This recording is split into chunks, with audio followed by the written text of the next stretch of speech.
I knew this was going to be the case. All the rumors and tips pointed towards it.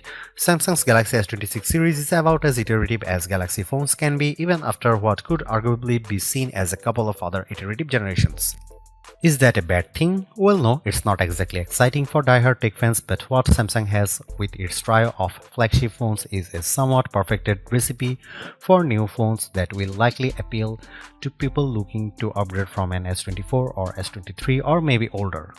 However, there are still some new extra ingredients that mean the Samsung Galaxy S26 Ultra sports a unique feature and a suite of upgrades that make it likely to be one of the most refined flagship phones of the year, and a surefire contender for a high spot on our best phones list.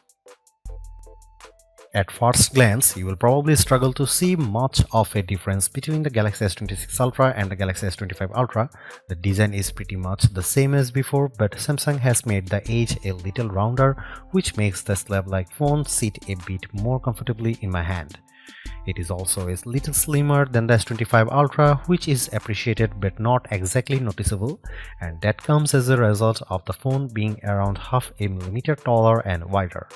While I didn't have my S25 Ultra on my hand for a direct comparison, I'm still sporting my slightly battered iPhone 17. I did think the S26 Ultra just feels that bit more refined, threading the line between comfortable, rounded edges and avoiding the large phone from feeling slippery.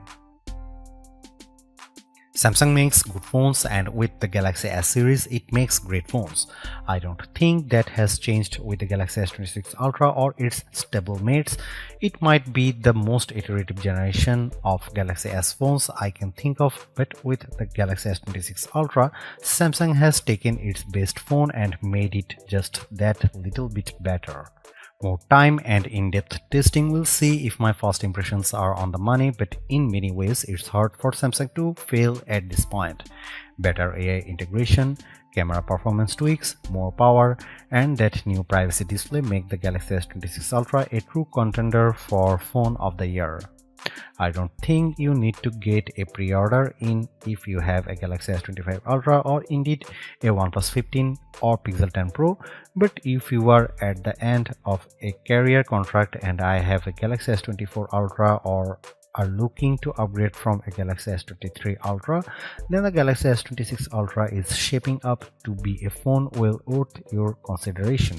Ultimately, I was left somewhat bored by the Galaxy S26 Ultra as a vehicle for phone innovation, even with a privacy screen that's ripe for copying, but I do have to tip my metaphorical hat to it as being a refined take on an already excellent smartphone formula.